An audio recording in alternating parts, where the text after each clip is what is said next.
Hello, YouTube and Facebook. I am Zach Bates, member of the New Jersey Thespian Adult State Board.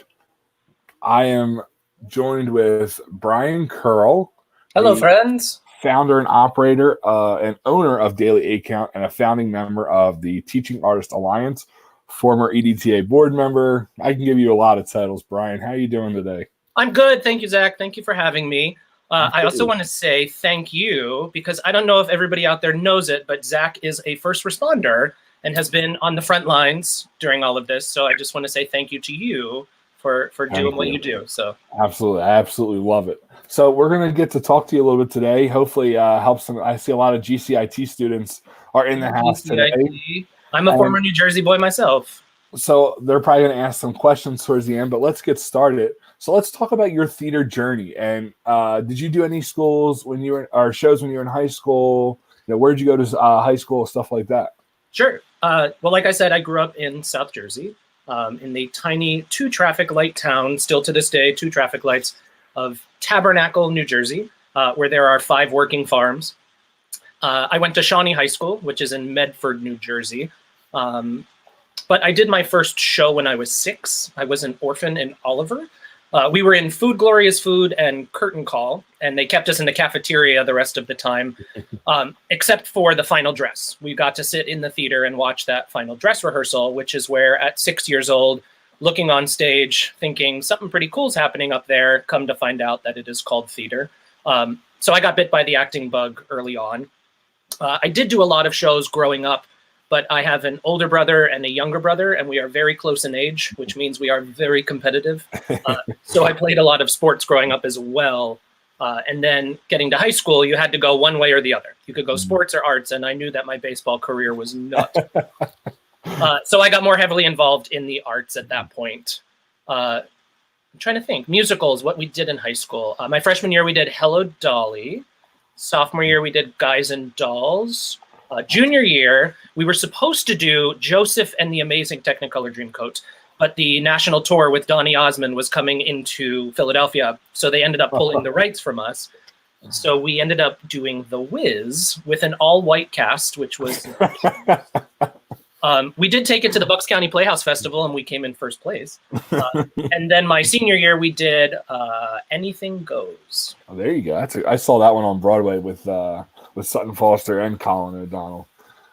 So where did you go to high school? I know you kind of stayed not far from home, stayed on the East Coast. What degree did you obtain, and what was your experience like there? Do you mean college or high school? College. Oh, college. I went to Shenandoah University. It is about an hour west from Washington, D.C. It's exactly what I needed. Mm-hmm. I needed to go to school, not in a major city, not in a place where I would have done everything under the sun besides study. So I went to school. It was about 3.5 hours away from home, which was perfect. If I wanted to go home, I could, but I didn't feel obligated to go home. Let me also say this, for everybody watching out there that is looking at this career of theater, go to school for something. Go to college for something, because it is 4 years of the safest environment for you to figure out not only what your craft is, not only what you want to do for the rest of your life, but who you are as a human being, how to budget your time and your friends and your money, how to cook and clean for yourself, how to do things that you think you know how to do, but until mommy and daddy aren't telling you to do them, you really have to grow up. But you're growing up in the safest environment. You're growing up in a place that you are supported. You're allowed to fail, but you get supported right back up the next day. Awesome. Yeah. So after college, what degree did you obtain in college? Oh, I got my BFA, my Bachelor of Fine Arts in Musical Theater. Now, I will say I'm older than you think I am. When I was looking at schools back in the 90s, yes, there was not a lot of musical theater programs in the country. There was just a handful, especially on the East Coast. But I knew at an early age that, and I say this as a joke, but I truly mean it, there was nothing else I was good at as much as I was good at theater. So I knew that that's what I wanted to go into. My mother is a science teacher, and That is not what I wanted to go into. So I decided musical theater is where my passions lied, where my talents lied. While I was at college, I worked at Disney World. I was a singer-dancer at the parade that used to be at Epcot, Tapestry of Nations, on their college program, which is their internship program, which I highly recommend. And if it's not Disney, there are so many fantastic internships out there. I like to tell students, if theater is what you want to do and you go to college for that, go get a theater job in the summer. Don't go back home and flip burgers. Don't go file papers at a law office. Like, go get experience somewhere, because if not, you're going to be playing catch up the following year because you haven't practiced those skills while you were doing something else. I also did a lot of summer stock theater. For those of you that aren't aware, summer stock is doing a lot of shows in a very short period of time. We did 4 main stage musicals in 10 weeks. So you would rehearse the first show for 2 weeks. And as soon as that show opened on a Wednesday night, Thursday morning, you're starting rehearsals for the next show. So my first season was Fiddler, Music Man, Oklahoma, and Annie. And we rehearsed Fiddler for 2 weeks. As soon as Fiddler opened, you're performing that one at night, and you're rehearsing the Music Man during the day. And then that closes, and Music Man opens, and like, it was such a mind mess. But it was the first time that I was surrounded by people that cared as much as I did, people that wanted to be in the room, people that this is where their passions lied. My high school was probably like a lot of your high schools, where somebody always tried to ruin it for everybody else. The cast would get into a big fight with the crew. But at the end of the day, you don't have to like everybody, but you have to respect everybody. You have got to respect, because every person involved in that production is important in some way or another.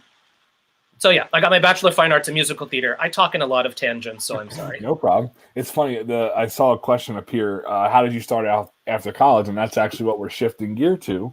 Oh. So what did you do after college? How did you break into the business? Funnily enough, I graduated on a Saturday and had that moment of like, well, what's next? Because for all through high school, all through college, there was always something planned out for me after that. And I got to that moment of like, oh, I don't know. So I moved back home. I packed up all of my stuff and I drove back home on Sunday. On Tuesday that week, there was auditions for the national tours of both Copacabana and the Unsinkable Molly Brown. So I got on the train from South Jersey up to New York City. While I was on the train, I talked myself out of the audition because I was not ready, because I was nervous and scared and I was afraid. So I'm like, I'm not even going to go. I'm just going to go to New York, grab a slice of pizza, turn around and come back home. And then I got to New York and I got to the studio and I forced myself to go inside, and I got a call back. So I went back the next day. I went back on Wednesday. I did my callback. And on Friday of that week, I got the phone call that I booked my first national tour. Now, I know that's not the norm in this industry, but that was my norm. I will also chalk that up to getting out of my comfort zone. You have got to, if this is the thing you want to do, get out of your comfort zone. You cannot live in this small, safe little cocoon and think you're going to succeed, because it's not till you get out of your comfort zone that you really understand what you can do. So then I spent, I guess that tour, we were out for about 6 months. We were out on the road for 6 months. And then that tour led into my next tour. I toured with 7 Brides for 7 Brothers. And that tour led into my next tour, which was MAME. And that tour led into my next tour, which was Joseph and the Amazing Technicolor Dreamcoat. So I ended up getting paid to travel the country for almost 4 years. I have performed in 49 of the 50 states. Wow. Hawaii is the only one I have not performed in. But in 2012, I was on Wheel of Fortune. Talk about right place, right time. And I won some money. So I treated myself to a trip to Hawaii. So I've now been to all 50 states. I've been all across Canada performing, which has been fantastic. I was going to say, Julia from Hawaii, there's your chance to bring Brian right? up. Yeah. Before we switch gears and start talking about thespians a little bit, I want to mention that anybody watching can hire you as a professional choreographer, correct? Yes, please and thank you. So we're going to throw up your email while you're mentioning that. Like I said, we'll get into that a little bit more later. I just wanted to. Sure. No, Zach, I appreciate it. Yes. And your socials will be appearing now, just if anybody wants to follow you on social media. So this is my favorite part of the governor's press conference every day. He'll say, switching gears. So we are going to switch gears into thespian. Were you a thespian in high school? I was not. I knew nothing about the thespians. It was not in my high school. It was not in my district. I knew nothing that this mega organization even existed until 2007 when I came off the road with Joseph. And how did you find out about? So when I was out on tour, our stage manager was Jason Daunter, and him and I became really good friends. And he teaches at a decent amount of conferences. And he said, "Hey, you know what? They're always looking for new teaching artists. Would you want to go?" And I said, "Sure, maybe, yeah." I was so nervous walking in the first day because I didn't know if I was cut out for that. Mm-hmm. I also walked in the room teaching the combination that we did on our for Go Go Joe on our national tour of Joseph, not even thinking that it took us about 7 hours to learn it. And here I had 90 minutes to teach high school students how to do it. I got maybe 1 count of 8 into the combo and quickly had to switch gears into oh, maybe I should make this a little more accessible. Maybe I should make this a little easier to learn. So yeah, I did my first conference in 2009, and here we are in 2020. And I will say the Thespians dominates probably a good third of my year. I teach at a lot of conferences. I travel the country. And like Zach mentioned, I do choreograph at high schools across the country. I enjoy doing all of that. What was your first state you taught at? Do you remember? The first state. So I actually started at the International Festival. Gotcha. Okay. I went to ITF in 2009. And actually that year there was a main stage show that had to drop out at the last minute. So they were trying to figure out what to do. Well, Jason called me and said, "Hey, if I direct, would you choreograph a showcase of teachers performing scenes and songs for the students as a main stage show?" And I said, "Sure." I don't know what any of that looks like. I don't know what any of that will entail, but game on. Here we go. This life advice, people, 101, always say yes. Always say yes and figure out the back end later. That is my life motto. So we got to Lincoln, Nebraska. We had pre-cast. We had asked teachers to reach out and not audition, but just say yes or no that they wanted to be involved. We got to the International Thespian Festival, and I will tell you, we had a room of, I think we had about 30 educators that were so scared and so nervous because they actually had to walk the walk. They had to talk the talk and do the thing for their students that they are teaching them. And over the course of the week, we put together, and honestly, it was probably my favorite main stage show, and I'm totally biased, but we put together this hysterical, heartbreaking, funny, serious, just variety show. And the students went nuts. They loved it. So it was such a fantastic opportunity. I'm glad that I did say yes. Well, hopefully, I know for the virtual ITF, they're going to start playing old main stages. So hopefully that might get dusted off and come back. Hopefully someone from EDTA is watching right now and sees that. That'd be awesome. But, now you're one of the most visible workshop leaders across the country, and your workshops are almost always filled or over capacity. What do you love about the Thespians so much that you keep coming back? The paycheck? No. I will definitely say the energy. There's something about and first of all, I always walk into the room nervous in the first place. Is this going to be the time it doesn't work? Is this going to be the class that it all crashes and burns? And then I like to walk in, set up the room, and then I wait in the hallway because so many students will walk to the door and look inside And then like I see them slowly back up, like, oh, I'm not okay. And I stand right there and I say, get inside. I guarantee you that you will have fun if you try. Do not compare yourself to other people. Do not sit there and say, oh, I'm not a dancer, I'm not going to try. My whole motto is confidence through choreography. Like, I will break everything down to its base possible level. I will make sure that if at the end of the day it's 4 hops on your left foot, that you are going to be the best 4-foot left hopper you have ever been in your life. And dancing within your means. So the energy that comes out of that room, and then I love after class is over, students come up and they're like, I just want to say thank you. I want to say thank you. And there's always a handful of them that say, I'm not a dancer.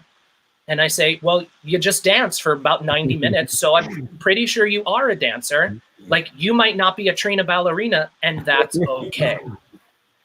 This industry, we have to get out of the mindset of, oh, I'm not as good as Sutton Foster, I'm not going to try. Or I'm not as good as Idina Menzel, I'm not going to try.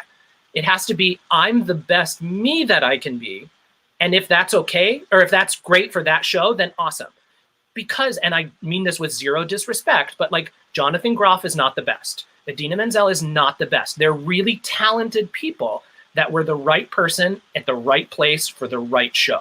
Right. But there are also so many other shows that they are not necessarily right for.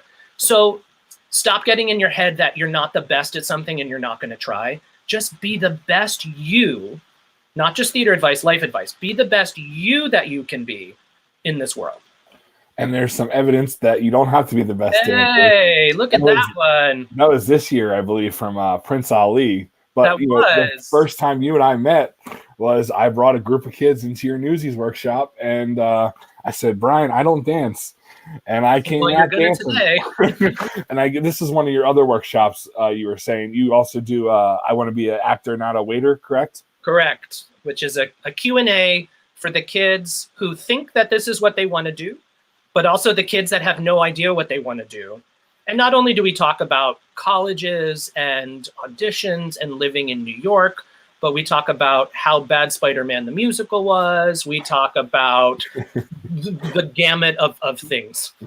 And how you lived in New York for a while, correct? Almost 17 years. Ooh, 17 years of being in the city where, especially for the theater world, a lot of stuff happens. And 17 years of auditioning and day job. Like, I have catered, I have waitered, I have dog walked, I have nannied. I sold dance shoes at the Capizio store to entitled Upper East Side girls. I gave tours at Radio City. Basically, if it was legal, I did it. I worked my tail off while continuing to do the thing that I moved there for. And then just last fall, my husband and I decided that it was time to move. It was time to go somewhere else and do something else. So we moved about an hour and a half south to Philadelphia, where we live, saving $1,000+ a month in a lovely building with a pool on the roof deck. And I'm like, why did we not do this before? Why did we stay in New York for so long? But we are loving the Philly scene. The thing I would love to stress is New York is not the be-all, end-all. It's a great place to be. I'm glad that I did it. I'm glad that I was there for as long as I did. But there are so many other theater cities across this country. So don't think, oh, I have to go to New York. If that's where you want to go, great, awesome, try it, do it. I also tell students a lot, you're never going to have enough money to move to New York. The timing is never going to be right. So you just have to do it. You've got to create a safety net of friends, of family, of people that support you, and then try it. And if it's for you, great. And if it's not for you, that's fine too. Like, find the thing that makes you happy, find the place that makes you happy, and go there and do that. So we're going to switch gears again. You were on the EDTA board. That's what was your position when I met you.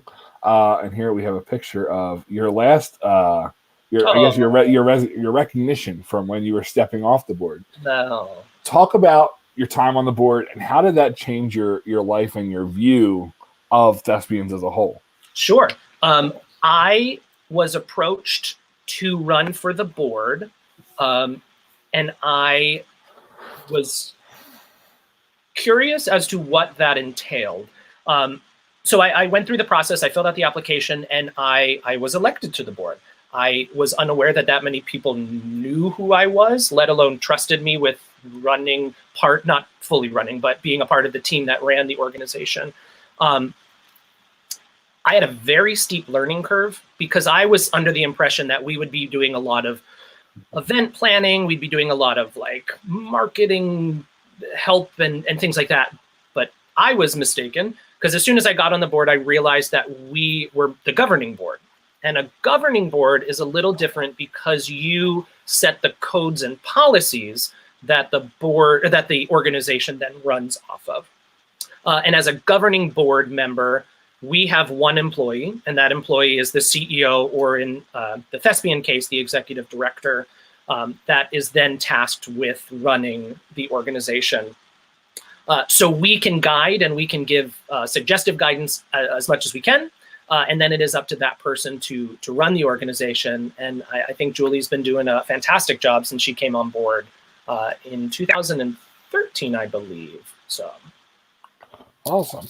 And the other big project you were involved with was Musical Works. I'm so sad that Musical Works this year, I'm not going to get to see them in person.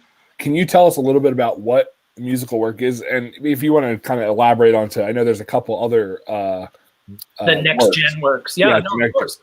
God, I guess this is probably our 7th or 8th year of running Musical Works, but about 9 years ago, Greg Bossler, who worked at EDTA at the time, and Jim Hoare, who works for Theatrical Rights Worldwide, approached me and said, hey, look, we do playworks every year where students from across the country can write plays and have them submitted.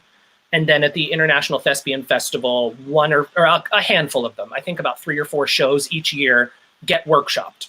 And what that means is, for most of these writers, it's the first time they're hearing other people read their works and getting it on its feet to see what works, what doesn't work. Well, Jim and Greg had this great idea to try it with musicals. And they asked, would I be interested in helping guide what that process was? And I said, sure, I'm always up for a challenge of something. So we get to the International Thespian Festival that year. We have our student writers. Actually, it was a pair of writers from New Jersey, a boy and a girl. They wrote this play or musical. We showed up. We get to the auditions, and Greg goes to introduce the team of us behind the table to people that were auditioning. And he was like, this is Jim. He's going to be our producer. This is Jason Yarko was our musical director that year. And he goes, and this is Brian. He's our director choreographer. And I kind of had like a gasp moment of like, I was unaware that I was the director choreographer. I thought I was just helping out this team. Cool, here we go. But we had such a fun time because for those of you that don't know, a musical doesn't just happen overnight. A musical has to get written and revised and rewritten and re-revised and things thrown out and things put in. And you try every possible option to see what works, and more often than not, what doesn't work. So yeah, we've been working on the Musical Works program now for about 8 years. We actually had just had our call right before the pandemic happened for this year's Musical Works selection. There's a team of us that choose the piece that gets worked on. And then I actually am unaware right now if it's happening virtually this year. I don't know the answer to that at this moment, but it's just great, especially for the kids that audition and the kids that get cast. We tell them right up front, look, you're very talented. You are absolutely an essential part of this project, but right now it's not about you. It's about the writer, and it's about them hearing what works, what doesn't work, and watching the kids that auditioned and got cast when we're in rehearsals and we have to say like, hey, you know what, that line gets cut, or we're taking this solo away from you because it works better for this character. And a lot of times those kids are like, oh, I'm not good. I'm like, no. You are absolutely ridiculously talented and you are cast in this production. For the good of the show, right, this is what needs to happen. And a lot of times with student actors, they get in their heads of like, oh, I'm not good enough for that. And you're like, no, you got to look at the big picture. You have to look at the overarching puzzle of what this thing is. Yeah. So I think I've known you now for probably 5-6 years. We're probably going on. I never knew that you were the director of the show that I was originally the stage manager for, because Love at First Sight came from my school. That was when I was a senior. That's so funny. I did not know that. And this was not planned at all. I promise you guys that.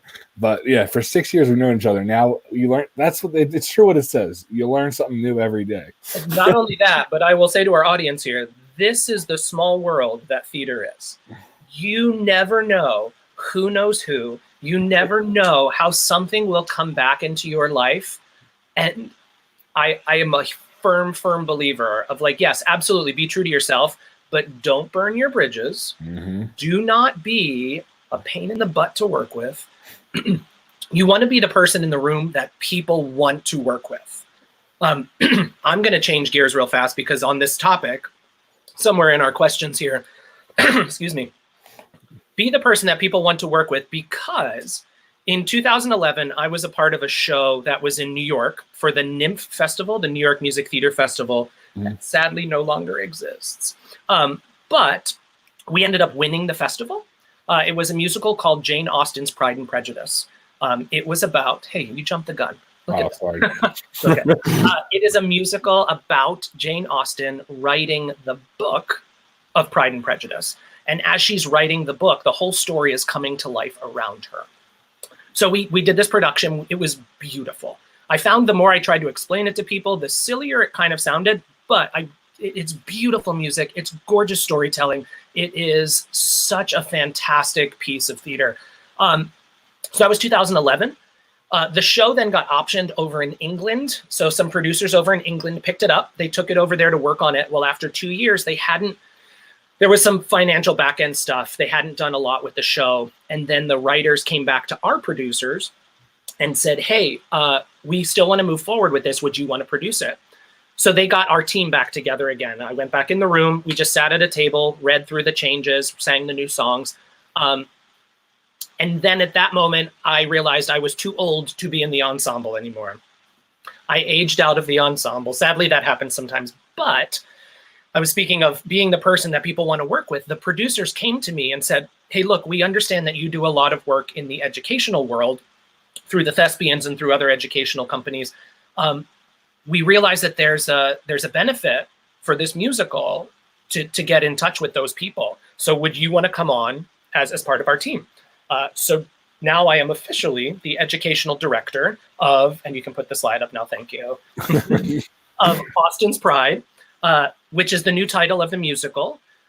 This photo here is a production from, or a photo from a production we did in Connecticut in spring of 2019. So we did this production up in Connecticut just to get feedback from the audience up there. And then just last fall, we took the show out to Seattle. We got to play the Fifth Avenue Theater, which is where Catch Me If You Can, Shrek, Aladdin, Come From Away, most recently Mrs. Doubtfire. They actually were right after we were out there. If you ever get a chance and you're in Seattle, go see something at the Fifth Avenue. It is the most beautiful, gorgeous space. But bringing it back, the producer said to me, like, we loved working with you in the room, and we know the energy that you can bring to this. So we'd love to bring you on board. So I'm thrilled to still be a part of that project. We're in this weird place right now with the pandemic and theaters being closed across the country. But stay tuned. There might be some news soon for Austen's Pride. So. Well, I'm hoping July I'll get a chance to be in Seattle. That's where the summit, the EDTA Summit is this year. Just circling back real quick, I know, do you have, besides New Jersey, because obviously you love teaching at the New Jersey Festival, is there any other festivals that you love teaching at every year? I mean, I'm sure there's quite a few. Yes, of course. And by quite a few, you mean upwards of 20-ish. Usually from the beginning of December through April. Do you want to get that? No, grandparents can get that. The beginning of December through April is my busy season. and my husband hates me because I usually leave home on Wednesday and I come home Sunday evening and sleep until Wednesday to go somewhere else. But I love it. I truly, truly love it. And I will say, like, I'm not trying to play the politically correct answer here, but every state has something about its festival that I love. There's something to be said about the huge festivals. There's something to be said about the small festivals. At the end of the day, I tell students at these festivals, like, you are surrounded by countless people that are just like you. You are surrounded by people who, and please take zero offense to this, world, theater is the most amazing group of ragtag people you will ever meet, and own it. Wear it like a badge of courage. I always tell kids, you got to network. If you can take anything away from this, network. Get out there, talk to people. I would usually say shake hands, but right now don't shake hands. But eye contact with people. Just start talking to people, because like I said earlier, you never know who's going to end up where in this industry. Hopefully someday I audition for all of you. So. When I was in high school and my former teacher, you've met her, Kirsten's watching the live stream.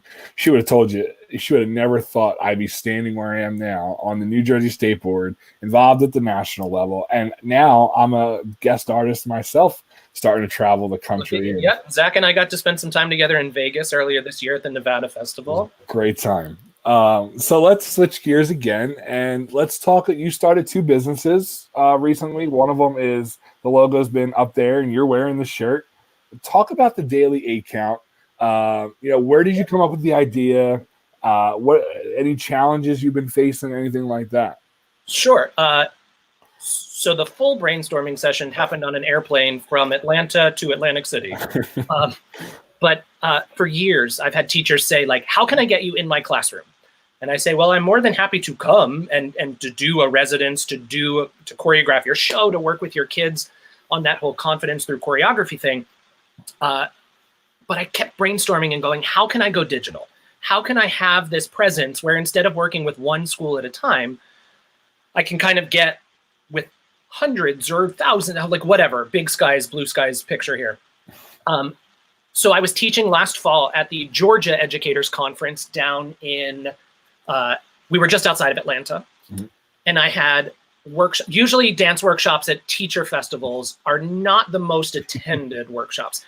But I had like over 40 people in each class. We were like packed to the gills, and I don't like turning people away because I want people to make sure that if that's the class they want to take, I'm going to do whatever I can to get them in the room. So after the workshop, we ended up just sitting and talking, almost all of us, and they were like, God, I wish I could just bottle you up and bring you in.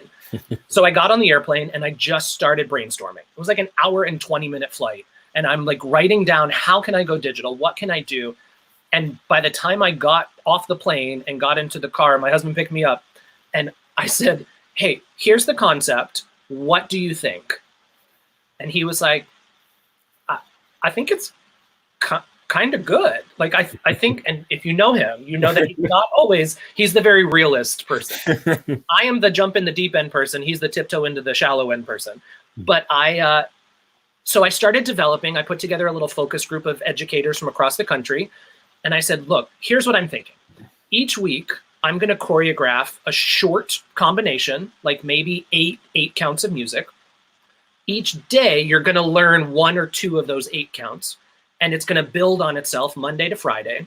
So by the time Friday comes around, you've got a short little musical theater combination that is made up of the basic musical theater steps. Because let's face it, musical theater is made up of about 12 different dance steps, just done in a different order with a different arm. But just because it's simple doesn't mean it's not interesting. So I launched last fall. I had a fantastic response. I had been dancing with, I think about 16 states at the time, with different schools in those states. And then right as this pandemic hit, I was like, I don't know as an artist how to help. I do not know how to, there's so much happening in the world and I want to do something. So I decided back in March that I was going to put Daily 8 Count for free. I do a donation link on my website and on the daily8count.com website where people can donate. But right now I figured the best way to help is to get people happy and get people moving. So each week I put a combination online. All you have to do is enter your email address at the top of the page, and it gives you the password. You type the password in, and you can learn the combination for the week. It's been a learning curve because it is truly a one-man operation. I do everything other than film. That's where my husband comes in. But I edit, I social media, I upload, I built the website, like things that I never knew that I could do. Thank God for Google.com and YouTube videos teaching me how to do the things that I need to be doing. Yeah. Let's see. And you also started, along with a couple other people, the Teaching Artist Alliance. Hang on, we gotta do something a little fancy real quick. Change the logo. One-man operation over here. There it is. You started the Teaching Artist Alliance. Can you tell us a little bit about that, and maybe some who are some of the newer people that have joined your alliance? Absolutely. So we, myself, Adam Rose, and Aaron Carr founded the Teaching Artist Alliance. We are nationally based artists from all over the country that we travel to you. We all do digital stuff. We wanted to put together an alliance of people, and we're growing. So we are looking to build, we are looking to include as many people as we possibly can at that level of top tier teaching artists, people that are vetted, people that are background checked, people that have the experience of not only workshops, not only like a 60 or 90 minute thing, but a 2-week residency, but I'm gonna come in and show doctor. We've got plenty of people. So right now we're a team of 10 and we're slowly growing. I can do this, Brian. Hang on, ready? Oh, are you gonna pull the website up? I am. Oh, you're so fancy. Let's see. TeachingArtistAlliance.com. Yeah, Adam Rose, Accents and Dialects. Areta does puppets. Oh, look, there's me doing some choreography. Devon Glover, fantastic Shakespeare. Aaron Carr, physical theater. Elaine Bromka, on-camera stuff, fantastic. Jonathan Dorff. She's also from New Jersey. She is from New Jersey. Jonathan Dorff is an amazing playwright from California. Ed Reggie does improv. If you have not taken one of his workshops, you are missing out. Brooklyn Green, huge in team building, improv as well. She is the high energy bundle of amazingness. And then Matt Burke is our newest member. We just added Matt right at the beginning of March, I believe. Does a lot of private acting stuff, really great with classical theater. And I'm still waiting on his photo to come through. But teachingartistalliance.com is our website there. And socials are down below just so everybody can see them. So that whole networking thing I said before, like, yes, please follow me on social media, but also network with people in real life. Meet people, talk to people in real life. So we're starting to run out of time. I want to do the rapid fire questions real quick. Yes, and I see Jocelyn has added a bunch of questions down here, and I promise that we will get to those. All right, so here we go. If you could live anywhere in the world, where would you live and why? Well, like I said, we just moved to Philly.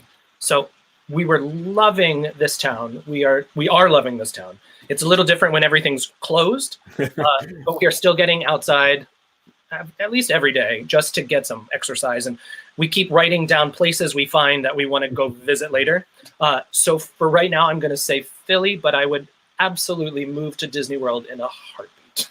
And Philly, because you're 20 minutes away from me. I mean, that's exactly why. I said, where does Zach live? How can I be closest and still live in a city? Yeah. Do you have a favorite quote or motto that you live by?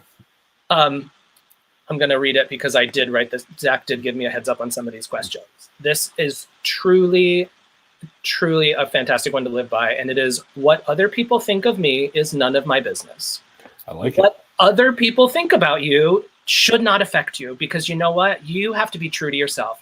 There are always going to be people in this world that love you, and there's always going to be people that don't want you to succeed, and you can't let those people bring you down. Do you have any superstitions? Superstitions. Not really a superstition, but I like when I'm performing in something, I always have like a playlist that I go to right before the show to kind of like ramp me up. And it always ends with the Newsies movie version of Carry the Banner, the opening of the show. There's just something about that movie I watched it as a middle school student and just fell in love with it. And that song just gets me going. So, what is your favorite artist or song that's not Broadway? Do you listen to anything else besides Broadway? I do, but I listen to a lot of podcasts more than anything. Gotcha. My favorite podcast right now is one called, good God, I should have wrote it down. Household Name. It's called Household Name. It's about businesses that you know, but stories that you don't know. It is 30-minute podcast. It's fascinating. I love that stuff. I love learning about things that you never knew it was in front of your face the whole time. I can't wait to do that. I'm gonna have to listen to that one. What is your favorite musical and why? All right, now this is a tricky one.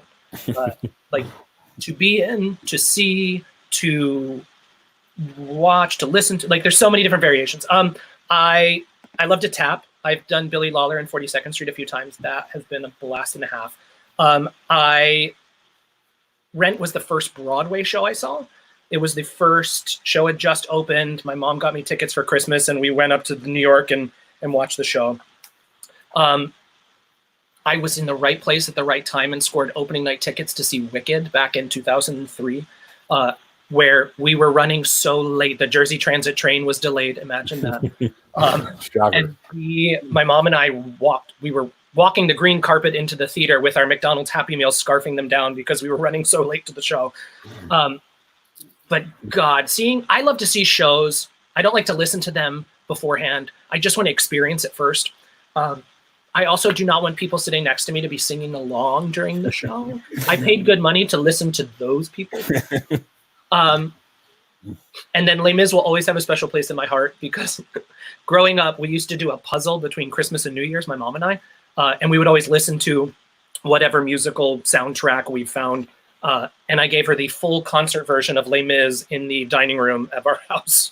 And yes, that one gets brought up at all of the family functions. So. The best part about working from home is, my mom had to grab her coat. Hi, Mom. Brian says, hi, Mom.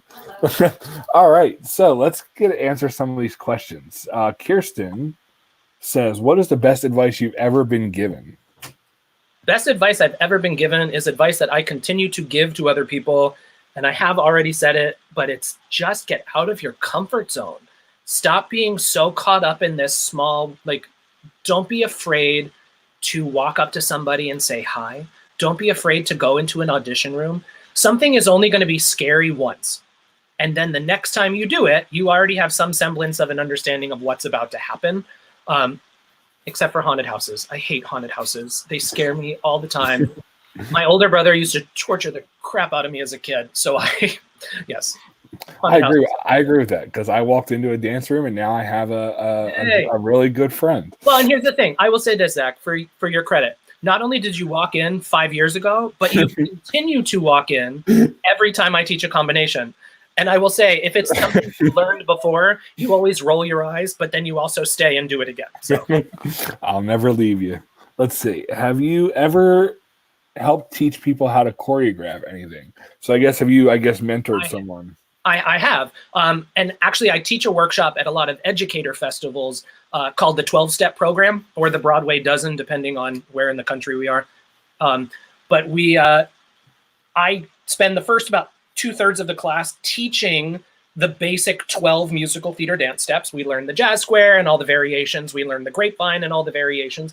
And then the second part of the last third of the class is we put together combinations. We pick a song and we do some choreography to it. Because the biggest thing at the end of the day, and a lot of these educators have the aha moment of, I already knew this. I already knew what this stuff was. I just needed the tools and the reinforcement to know that this is correct and this is okay. I also, with the Daily 8 Count and in that 12-step workshop, I print out huge signs that say grapevine, that say jazz square, and we tape them on the wall. That way you can visually spell it out in front of you. And that way when you're learning, so with Daily 8 Count, each week I put the signs on the website as well. You can download them and print them out. Mm-hmm. And you put them in front of you, and that way you know what comes next. Because way more often than not, especially at the high school level, it's getting kids to stitch the pieces together. It's getting them to realize that just because that count of 8 is over doesn't mean the dance is over. Yeah, and I love that. I love having educators have those moments of like, I knew this, but I needed you to tell me that I knew this, and now I'm excited to go and do this thing. And we have one more question. This is a fun one, I think, to end on. Oh. Who is your favorite Disney character, and which Disney character do you relate to the most? Favorite Disney character? This is totally on the spot. I didn't give any thought to this one, but my brain instantly went to Quasi from Hunchback. Not only because as a young tenor, I loved belting out that song in my bedroom.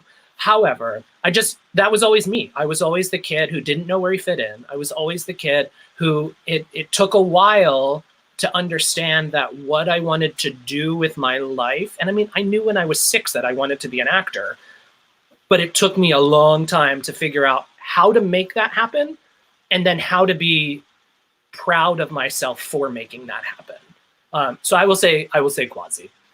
Although my snarkiness sometimes comes out, and I might go with a little Mushu from Mulan because I can be a little quick and snarky at times too. Not you, Brian. No, never. So just before we wrap it up one more time, are you available to be hired by schools to do their choreography or come in and do any kind of workshops at specific schools? Oh my God, yes. Please and thank you. You can find me on briancurl.com. You can reach out to me. Brian at teachingartistalliance.com is right there on the website.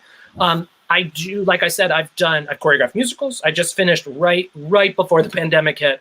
I had just gone down and done Matilda down in Arkansas. Last fall, I did an Addams Family in Houston. I love that stuff. I usually come in for about a week or 2 weeks, depending on timing and budget and stuff. But by no means am I out to break your bank. I'm here to make a slight living off of it, but I'm more, my entire goal is to create confidence through choreography. That's what I aim for. But yes, I love that stuff. And if you're an educator, please reach out, check out the Daily 8 Count. It is currently a free resource. So for no other reason, check it out while it's free and pay for it next year, please and thank you. I can't end without putting our picture up there from I think it's our only picture where we're not in shorts and t-shirts. Sweaty dance. But I'm pretty sure right before this picture, I taught a class and ran over and through that. But Brian, thank you so much for joining us today. Thank you for being my first ever guest on this new adventure I'm trying. I'm honored to have you as my guest and my friend. And this will be available on YouTube and Facebook. And I know you'll probably share it out to a few people so that way they can watch it and get some valuable answers. And hopefully we'll do this again sometime soon. And we'll see you next time. Thank you so much. Brian, thank you. Thanks, Zach.